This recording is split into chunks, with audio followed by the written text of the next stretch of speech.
Tonight, Solido says his administration is focused on delivering more value. People of Umudioka village, Oka, call for justice for allegedly murdered octogenarian Ngobu.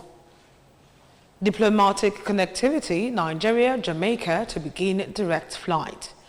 From the foreign scenes, US to restart security assistance to Ukraine. Security is here to stay in Anambra State. In the Anambra, remember, security is everyone's business. For us to have a more secure and livable Anambra State, let's all join forces with the government in securing our state. If you see something, say something. Report unscrupulous elements to the security operatives for better security of lives and property. Remember the emergency numbers 5111 and 0800 2200 Good evening and welcome to the evening news. My name is Uche Chukwu Ebonam. Governor Chukwuma Soludo has reiterated his administration's drive to continue prudent spending of Anambra resources, concentrating in doing more with less. He said this while appearing at the flagship program of a national television. According to the governor, despite the fact that the purchasing power of the money his administration receives is lower compared to what the state got more than 10 years ago, his government is still focused on delivering more value for less. While pointing out that the state is now on a path of fiscal sustainability, he recalled that his administration has not borrowed since it assumed office, reiterating that he will not borrow to consume. He called on the people to join hands with him to build the much-desired, livable and prosperous smart mega city. The Commissioner for Women Affairs and Social Welfare, Mrs. Ifyo Binabo, has challenged women to reawaken their consciousness and family orientation and values for a serene society. The Commissioner stated this during the International Women's Day celebration held at the Professor Dora Akunyele Women's Development Center, Oka. Correspondent Chinelo Onwuzulike found the report. The event was in partnership with the Rule of Law and Anti-Corruption ROLAC, the European Union, International IDEA, and the Anambra State Ministry of Women Affairs and Social Development. She noted that they chose to say no to rascality as a theme because they want women to become agents of change in their various homes, monitoring and guiding their words, even as she extolled the governor's wife, Dr. Nonye Soludo, for her commitments to the welfare of women and children in the state. We don't want rascality again in Anambra State. We are ready to support Mr. Governor that when we see something, we must say something, and they assure government will do something. Addressing the women, the chairman of the occasion, Chief Ebuka Onunkwo, challenged the women folk to build the courage, synergize and come together to form a group so as to take over their positions in the society.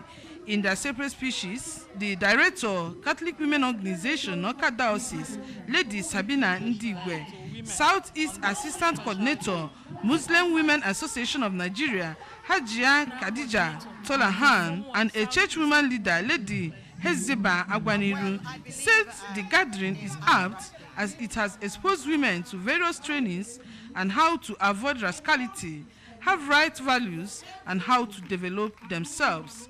From Dora Akunyele Women Development Center, Oka, I am Chinelo Onwuzulike for ABS News.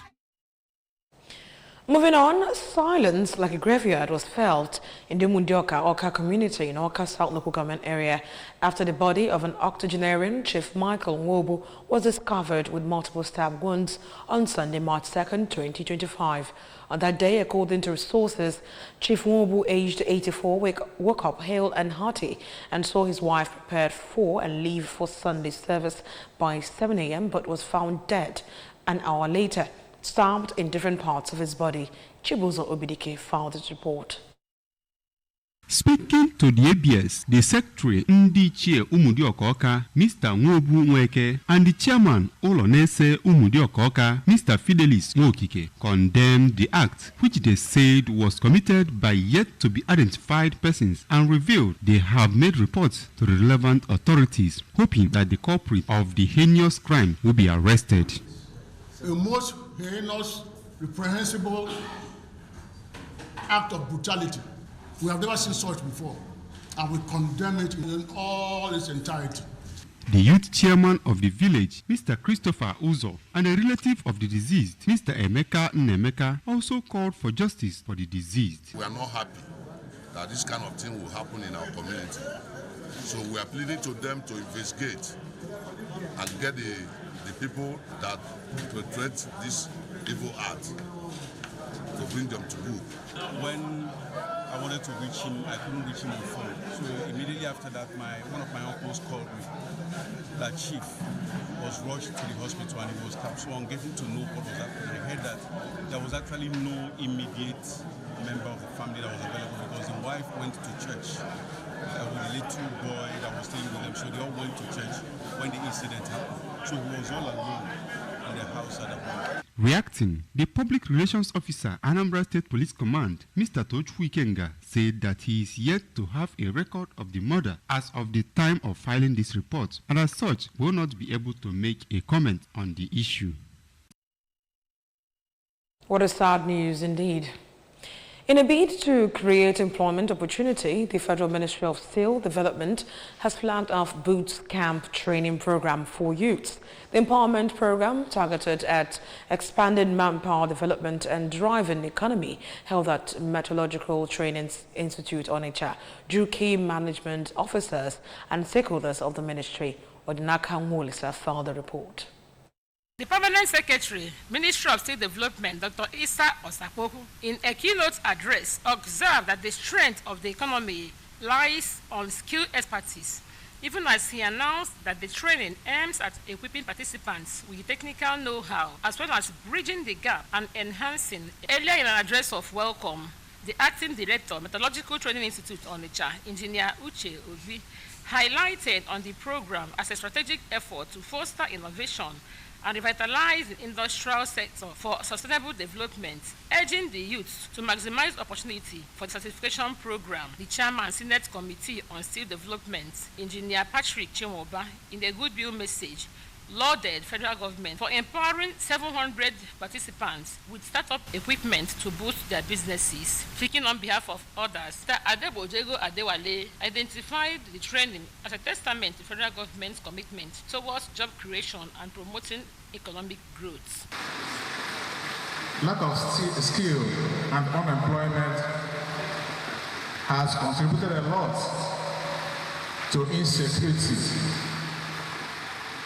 and youth restlessness in this country. The only thing is that the institute will offer the training and some other logistics. The training will make sure that the students are well trained with all the necessary materials needed.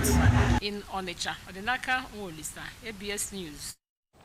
Still to come in the news tonight, diplomatic connectivity, Nigeria, Jamaica to begin direct flight.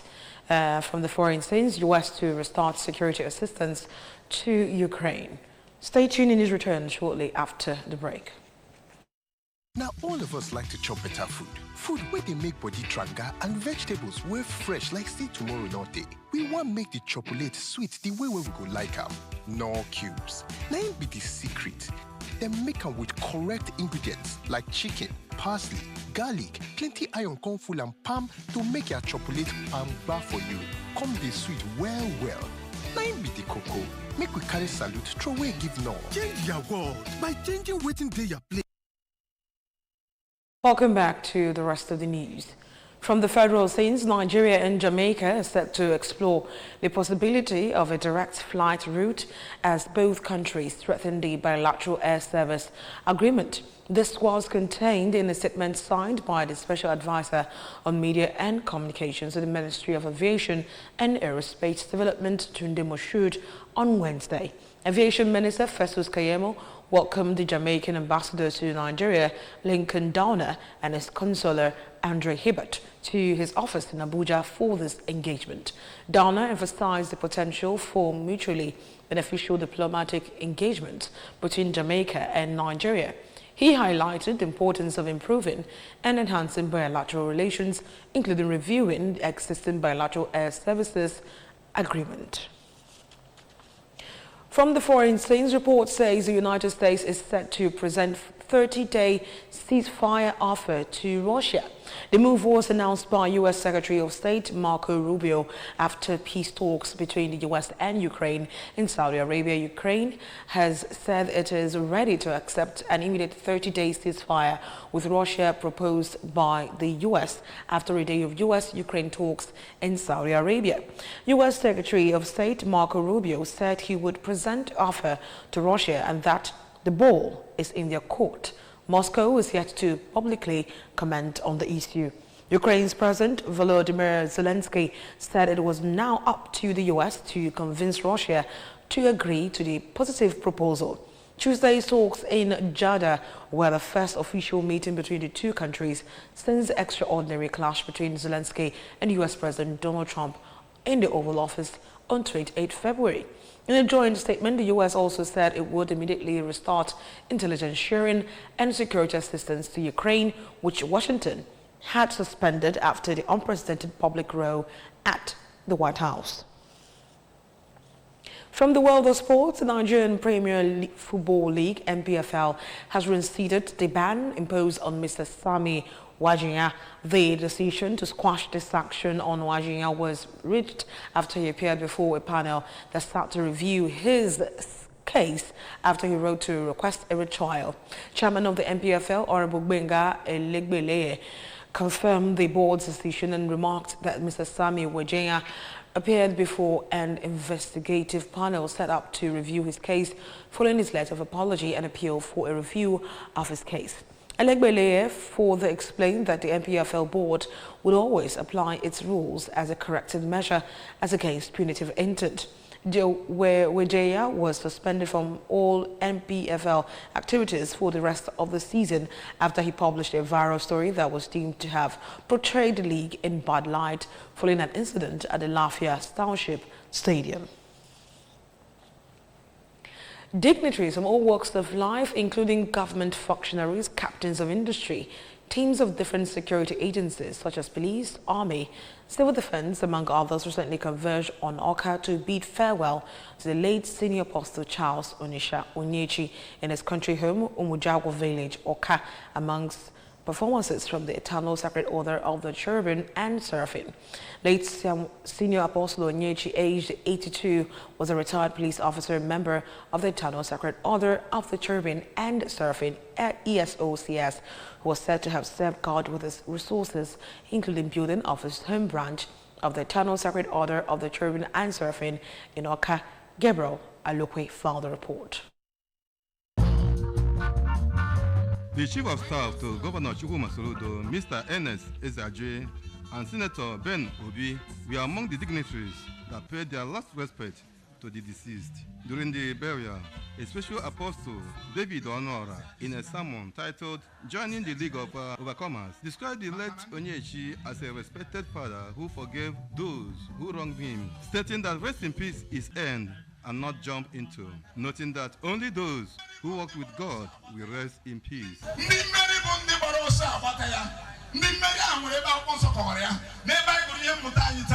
The book of Revelation chapter 4.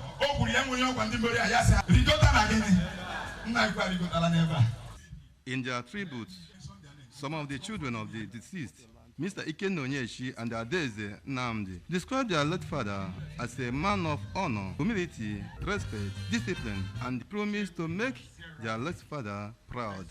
My father knows that he raised a good family, sons and daughters. At least I know wherever he is, he's proud. And I assure him that wherever he is, he will continue to be proud of us. Straightforward man, honest man. He's not sentimental. And I believe as a Christian and as a human being that anybody who loves humanity is a child of God. In Oka, Gabe Alokwe, ABS News. May he still rest in peace. Remember, you can follow news and programs on ABS TV from any part of the world by liking our Facebook page at Anambra Broadcasting Service. Subscribe to our YouTube channel at ABS Television Oka. On X, we are ABS Radio TV. On Instagram, we are ABS Radio TV. And also on TikTok, we are ABS Radio TV. You can log on to our website at www.absradiotv.com. Now the main point of that media news again tonight. Soludo has said his administration is focused on delivering more value. People of Umudioka village, Oka, have called for justice for allegedly murdered octogenarian Nwobu. Diplomatic connectivity, Nigeria, Jamaica are to begin direct flights. From the foreign scenes, U.S. is to restart security assistance to Ukraine. Here is a special message. Security is here to stay in Anambra State. In the Anambra, remember, security is everyone's business. And for us to have a more secure and livable Anambra State, let us join forces with the government in securing our state. If you see something, say something. Report on scrupulous elements to the security operatives for better security of lives and property. Remember the emergency numbers 5111 and 0800 2200 008. And that's all in the news tonight. My name is Uchechukwu Ibanam. Good night.